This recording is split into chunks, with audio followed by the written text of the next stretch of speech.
wabarakatuh. Selamat pagi anak-anak. Pagi. Sebelum Pak Guru memulai KPM pada hari ini, silakan salah satu perwakilan siswa untuk menyiapkan doa. Ya, siap. Siap, gerak, berdoa mulai. Selesai. Selanjutnya, Pak Guru akan mengabsensi dulu ya sebelum kita mulai KPM pada pagi hari ini. Ya, setelah Pak Guru mengecek presensi, ternyata alhamdulillah pada pagi ini masuk semua. Selanjutnya kita akan membahas langsung masuk ke materi. Pada minggu kemarin kita sudah membahas tentang peristiwa Rengas Dengklok. Pada minggu ini kita akan mengulas tentang materi peristiwa Rengas Dengklok. Di sini Pak Guru akan mengadakan kuis tanya jawab. Silakan kelompok A dan silakan dibagi kelompok. Bagian baris kedua dan 1 dan 2 kelompok A dan baris 3 dan 4 kelompok B. Di sini nama kelompoknya, kelompok A adalah kelompok golongan tua dan kelompok B adalah golongan muda.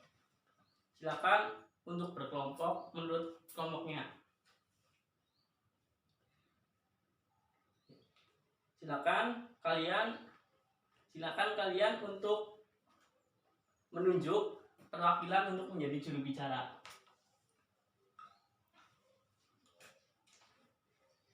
Ya, silakan perkenalan juru bicara dari kelompok A dan kelompok B.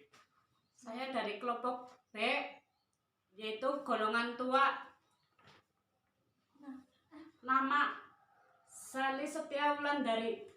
Silakan untuk golongan A. Saya dari kelompok A, golongan muda, nama saya Setia Wulandari. Ya.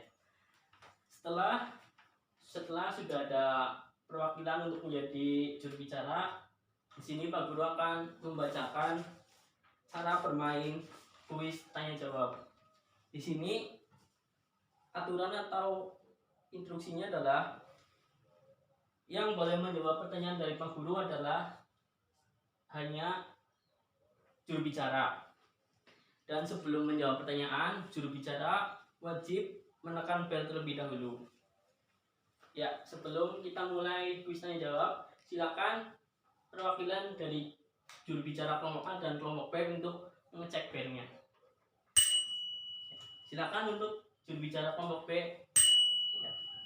Ya, setelah kita siap semua, kita langsung saja mulai pada soalnya.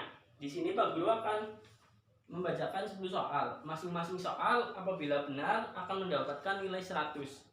Ya, kita mulai saja, langsung masuk pada soal nomor pertama. Soal nomor 1. Mengapa para pemuda membawa Bung Karno dan Bung Hatta menuju ke Rengas Dengklok? Ya, silakan kelompok A untuk menjawab. Mengamankan Bung Karno, Bung Hatta dari pihak Jepang. Ya, skor 100 untuk kelompok A.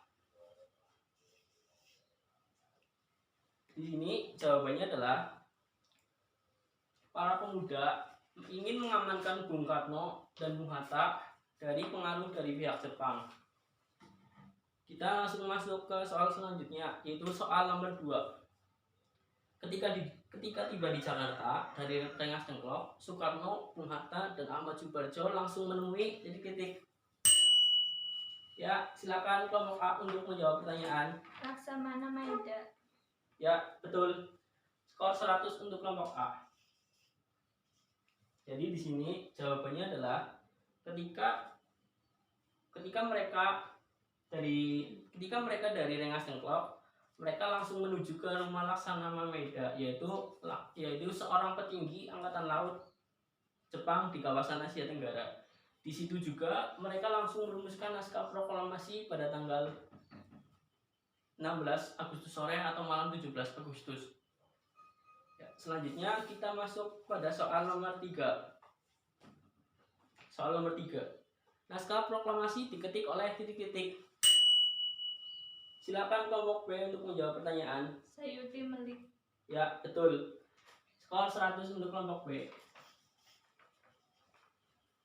Jadi, setelah terjadi kesepakatan tentang naskah isi proklamasi, pada malam itu juga naskah proklamasi langsung diketik oleh Sayuti Melik. Selanjutnya kita masuk pada soal nomor 4. Soal nomor 4. Kota Nagasaki dijatuhi bom atom pada tanggal Ya, silakan kelompok A untuk menjawab. 9 Agustus 1945. Ya, betul. Nilai 100 untuk kelompok A.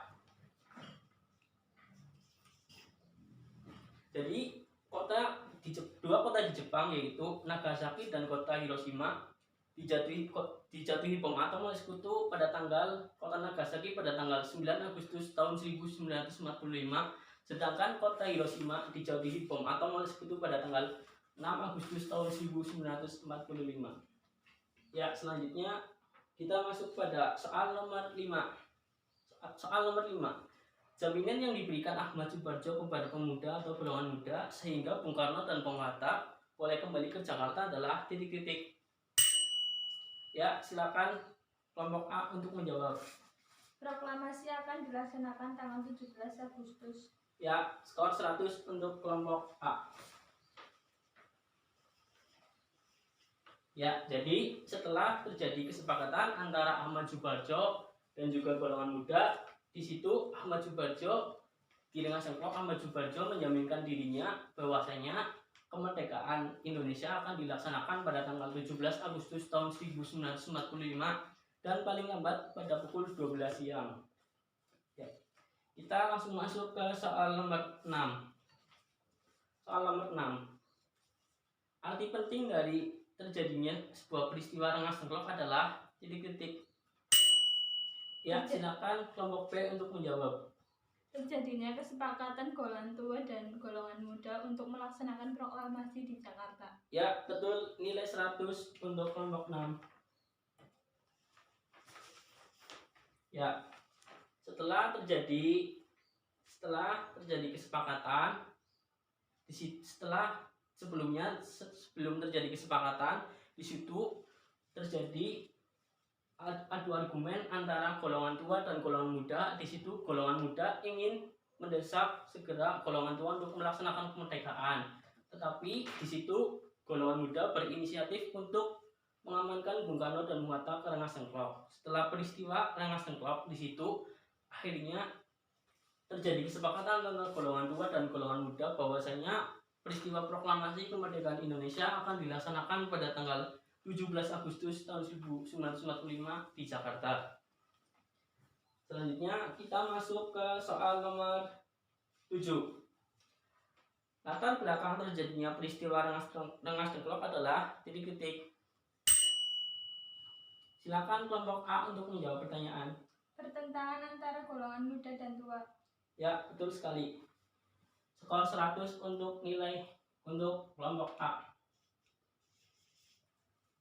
Ya, setelah kemarin Pak Guru menjelaskan beberapa latar belakang yang mendasari peristiwa Rengas Dengklok, salah satunya adalah pertentangan antara golongan muda dan golongan tua. Di situ golongan pemuda berinisiatif untuk mengamankan Bung Karno dan Bung Hatta menuju ke Rengas Dengklok dengan maksud adalah untuk menjauhkan Bung Karno dan Bung Hatta dari pengaruh sekutu. Dan juga di situ golongan muda ingin mendesak Bung Karno dan Bung Hatta untuk segera memproklamasikan kemerdekaan Indonesia. Oke, selanjutnya kita masuk ke soal nomor 8. Soal nomor 8. Peristiwa kekalahan Jepang atas sekutu dimanfaatkan golongan muda untuk titik-titik. Ya, silakan kelompok B untuk menjawab pertanyaan. Mendesak golongan tua untuk segera memproklamasikan kemerdekaan. Ya, betul. Skor 100 untuk kelompok B.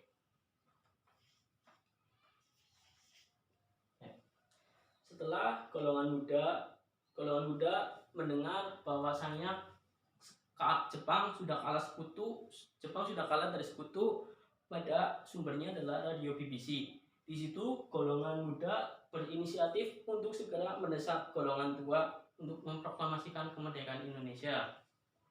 Oke, soal selanjutnya, soal nomor 9. Tujuan golongan muda menculik Soekarno dan Bung Hatta adalah titik-titik. Ya, silakan kelompok A untuk menjawab pertanyaan. Mengamankan dan mendesak Bung Karno dan Bung Hatta. Ya, skor 100 untuk kelompok A. Ya, di sini adalah tujuan golongan muda menculik atau mengamankan Bung Karno dan Bung Hatta ke Rengas Dengklok adalah untuk mengamankan Bung Karno dan Bung Hatta agar tidak terpengaruh oleh Jepang, dan juga di situ di Rengas Dengklok para pemuda atau golongan muda juga mendesak agar Soekarno dan Bung Hatta segera memproklamasikan kemerdekaan Indonesia. Oke, kita masuk ke soal selanjutnya, yaitu soal terakhir, soal nomor 10. Siap-siap. Kenapa sidang PPKI pada tanggal 16 Agustus tahun 1945 gagal? Ya, silakan kelompok B untuk menjawab pertanyaan. Karena ketua PPKI yaitu Soekarno tidak hadir dalam sidang tersebut. Ya, skor 100 untuk kelompok B. Ya, di sini mengapa sidang PPKI tidak jadi digelar di Jakarta? Karena alasannya adalah ketua dari PPKI yaitu Insinyur Soekarno pada saat itu diamankan oleh pemuda menuju ke Rengas Dengklok, dan akhirnya mau tidak mau Soekarno tidak bisa menghadiri sidang PPKI yang rencananya akan membahas tentang persiapan kemerdekaan Indonesia. Akhirnya sidang itu gagal, tidak bisa digelar di Jakarta. Oke, setelah Pak Guru membacakan 10 soal sudah kuis sudah selesai. Di sini Pak Guru akan membacakan perolehan skor dari masing-masing kelompok, yaitu kelompok A 1, 2, 3, 4, 5, 6. Di sini 600 untuk kelompok A, dan di sini 400 untuk kelompok B. Ya, selamat kepada kelompok A menjadi juara atau menjadi pemenang. Di sini silakan nanti perwakilan kelompok A untuk mengambil hadiah setelah jam pelajaran ini selesai di ruangan Bapak. Tidak usah khawatir, kelompok B juga yang sebagai runner up juga akan mendapatkan hadiah. Silakan nanti perwakilan dari kelompok A dan kelompok B untuk menemui Bapak di ruang Bapak. Ya, berhubung waktunya sudah habis, kita lanjutkan pada pertemuan esok hari. Apabila ada yang belum dipahami, silakan bisa ditanyakan pada pertemuan yang selanjutnya. Ya, sekian dulu dari Bapak. Apabila ada salah, mohon maaf. Wabillahi taufiq wal hidayah. Wassalamualaikum warahmatullahi wabarakatuh. Waalaikumsalam warahmatullahi wabarakatuh.